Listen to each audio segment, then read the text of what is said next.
The elderly father-in-law, who was supposedly blind and needed care, was neglected while my husband and his mother went out and enjoyed themselves.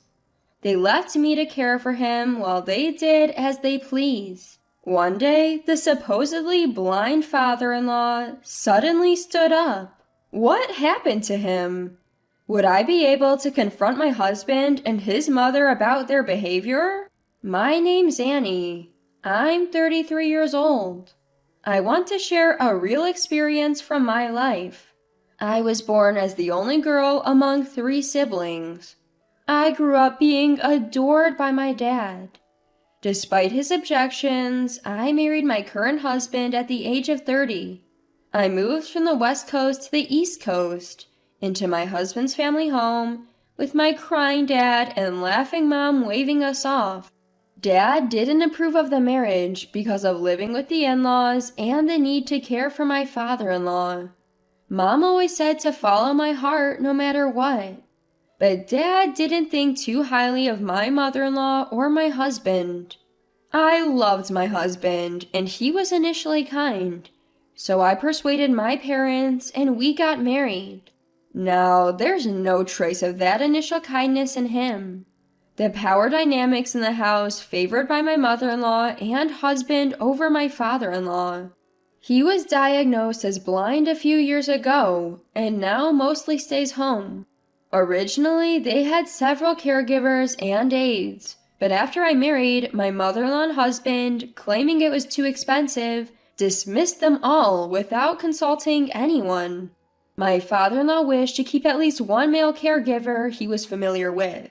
I insisted that my husband, being a man, should help with bathing and personal care. Reluctantly, my husband agreed to retain that male caregiver.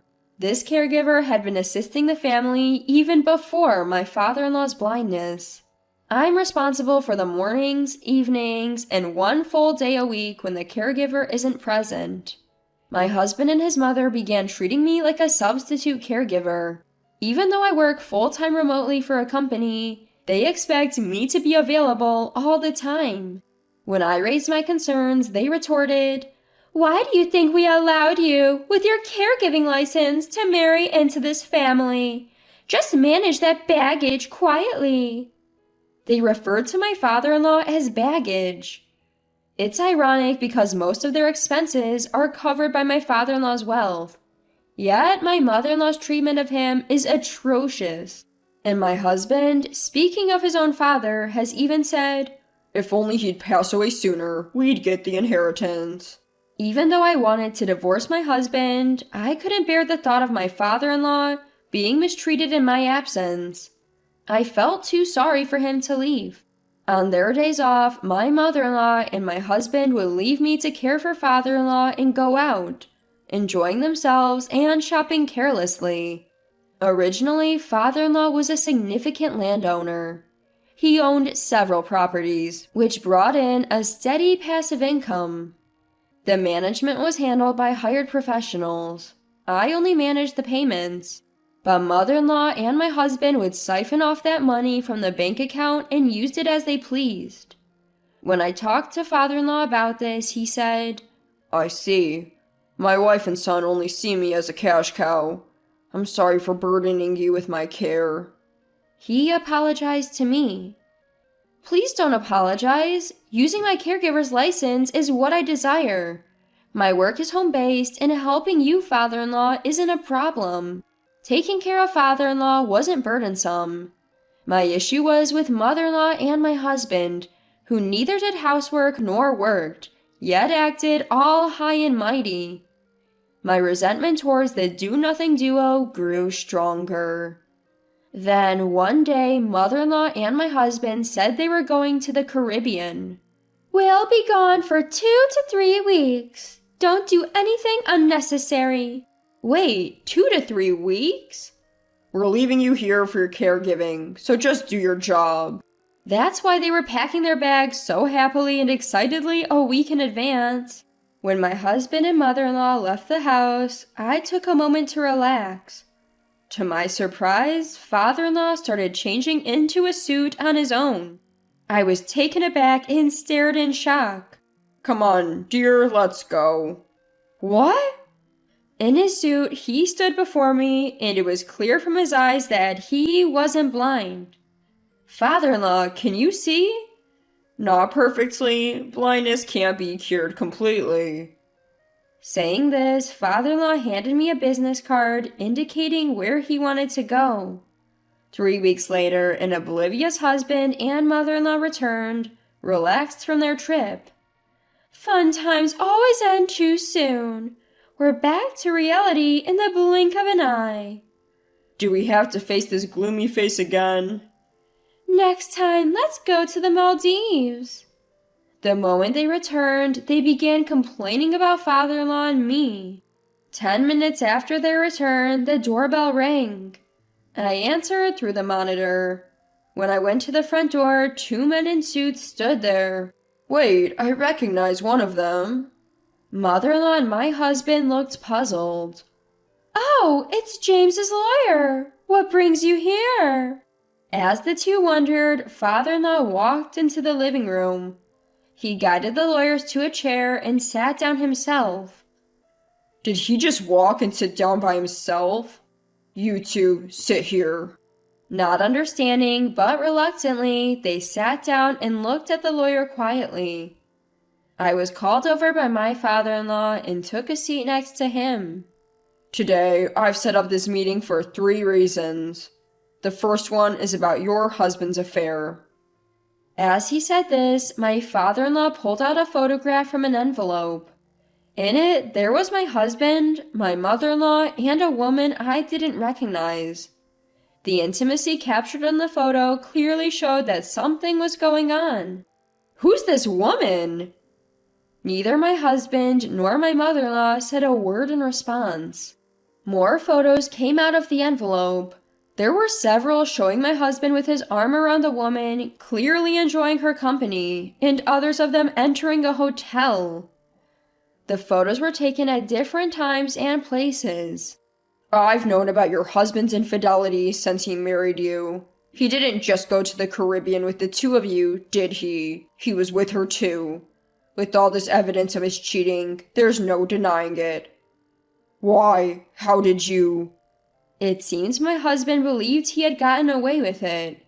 In truth, I hadn't noticed. Between work, household chores, and caregiving, I had little time to think about it. I just assumed he was having fun outings just with his mom. Don't you have anything to say to her? My husband awkwardly glanced at me. Then, breaking the tension, well, if we've been found out, so be it. Yes, you're just a caregiver to him. He has a new partner now. A so-called common-law wife, if you will. My mother-in-law remarked, laughing. Is this true? Even when I directly confronted my husband, he could only mumble, well. He didn't even attempt to explain. We've recently rented a place for just the 2 of them. While they're enjoying their time, I stay alone in a hotel. Don't you think she makes a better wife for my son than you, who can't even spend time with him? According to my mother-in-law, this has been going on for over a year. If you wanted to do such a thing, you should have divorced me. Oh, I did think about letting him divorce you, but she doesn't want to take care of James, so what can we do? In another couple of years, we can just put James in a facility. That's what I thought. She spoke without a hint of remorse. Hearing all this, I couldn't hide my shock and disbelief. Well, that's how it is. I'm fine with you divorcing right now. But since you'd be abandoning caregiving, don't expect any compensation in the divorce settlement. In a flash, my sorrow turned to anger. Enough is enough. You can't just say whatever you want, playing with her life like it's some kind of game. Father-in-law jumped up with energy and yelled at the 2 of them. Husband and mother-in-law were taken aback, but... You've been hiding something too. You can actually see, can't you? Otherwise, how could you walk around your room and sit down by yourself? Mother-in-law quickly retorted. That's right, you lied to us. Husband desperately tried to change the subject. It's not a lie. I did go blind, but it's partial blindness. I'm not completely blind. I've been undergoing treatments, and right now I'm at an intermediate stage. Why then did you pretend you can't see? Pretend? You all assumed that on your own. When I woke up with bad eyesight one morning, got checked at the hospital with a home giver, and came back in a wheelchair, it was you all who jumped to conclusions and started making funny faces in front of me, thinking I couldn't see. You saw all of that? If you knew we misunderstood, why didn't you tell us? That's not fair. Not fair. The home caregiver tried to correct you, but I stopped her. I wanted to see how things played out. After all, it seemed like you both were happy about my blindness. At those words, both husband and mother-in-law looked away. It hadn't even been a month since father-in-law's blindness when I married my husband. All I had heard from him was, My father is blind. I too had assumed he was totally blind. Another thing is divorce. What daughter-in-law and my son decide to do is up to daughter-in-law. If needed, I can introduce you to a lawyer, but the divorce I'm talking about isn't between the two of them. It's between you and me. Father-in-law stared straight at mother-in-law as he said this. Divorce? Who does that? If that's the case, let's talk about the last point. I want my money back. Turns out father-in-law had been giving mother-in-law a living allowance every month. However, thinking the blind father-in-law wouldn't notice, mother-in-law had dipped into other savings. Worst of all, it was from the inheritance left by my father-in-law's father. You always had a tendency to be lavish with money. That's why I arranged for a set amount to be transferred to you through the home caregiver. But knowing you, I thought you might spend from other sources when you learned about my blindness. That's why I kept separate accounts for my earnings and the inheritance. A year later, when he checked with the bank, around $60,000 had been spent in just that year. $60,000? It was astonishing that mother-in-law could waste so much money every month.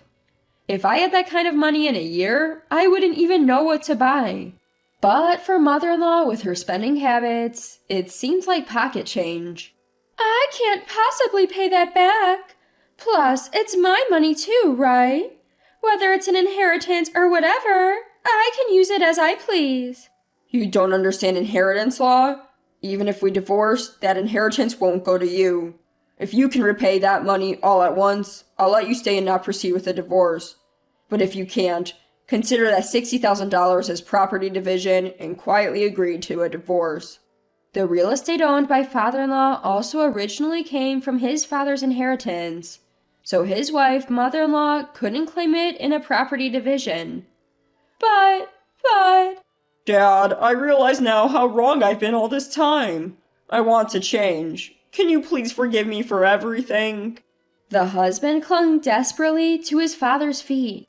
Daughter-in-law, what will you do? Do you still want to be with this lazy cheater? No, I've come to see the light. I realize how silly it was to put up with him just because I loved him. Can you recommend a lawyer? I'll be seeking compensation in the divorce proceedings and will be divorcing him. I lost all feelings for my husband and decided to demand compensation in the divorce proceedings. At the same time, I got a divorce application from a meticulous lawyer and signed it right there. Wait a second. I don't have the money to pay any compensation. You can start a part-time job or whatever and pay it back. I'll let you stay in this house for a while because of our son, daughter-in-law. Not because he's my son, but to keep an eye on him. My husband, tears in his eyes, apologized to me and signed the divorce application and the compensation agreement. Also, I want to give you a portion of my assets as a token of my gratitude and apology. I'd rather give it to you than to my son. What he handed me was a copy of his will. Wait, what is this? The original is with the lawyer. I can't give it to you now. When I pass away, the lawyer will contact you. At that time, I want you to accept my assets. The will stated that a portion of his property and bank deposits would be inherited by me. I can't accept this. I'd only been with them for just over a year. I haven't done anything special to deserve this from father-in-law. No, that's not true. You stood by my side and tried to protect me, even when the two of them said such terrible things. Father-in-law said with a gentle smile. What? Why are you giving it to that young woman? I've been with you for many more years. Quiet! What have you done for me? From the moment we got married, you left all the household chores to the help. And weren't you the same with raising our son? It was me and the maids who looked after him when we was young. I know about your affairs and that you spent money on your lovers. It's shameful what you and our son have done. Even my husband looked surprised at father-in-law's words. Wait, Mom said it was Dad who had the affair, and that she raised me all by herself. What's going on? Mother-in-law looked nervous, her eyes darting around. Do you believe James over me? It was clear to everyone that mother-in-law was lying. My husband was surprised, but this was between father-in-law and mother-in-law. The fact that my husband had an affair was true, and there was no sympathy for him since he did the same thing. The conversation neared its end. Mother-in-law was forced to sign the divorce papers and was told to pack her bags and leave. Without any resistance, mother-in-law left the house, and father-in-law and mother-in-law divorced that day. As for the compensation for my husband's divorce proceedings, father-in-law paid it off in a lump sum, believing it would be better for me. My husband would repay father-in-law. I packed my things to return to my parents' home and had them shipped.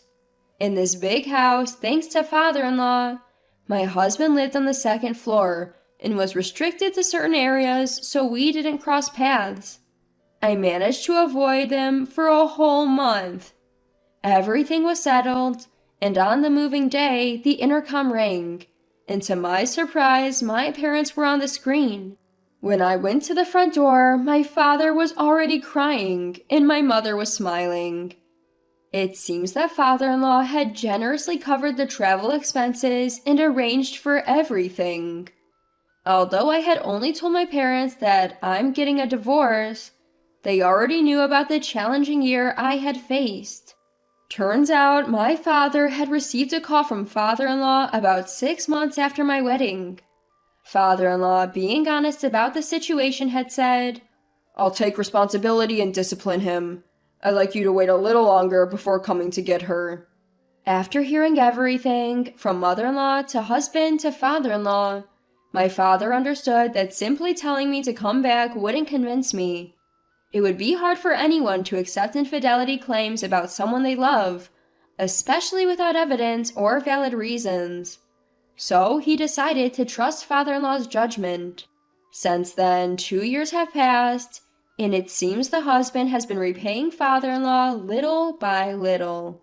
Thankfully, my job being fully remote from the start didn't tie me to a particular location. I still occasionally communicate with father-in-law, and my work is going well.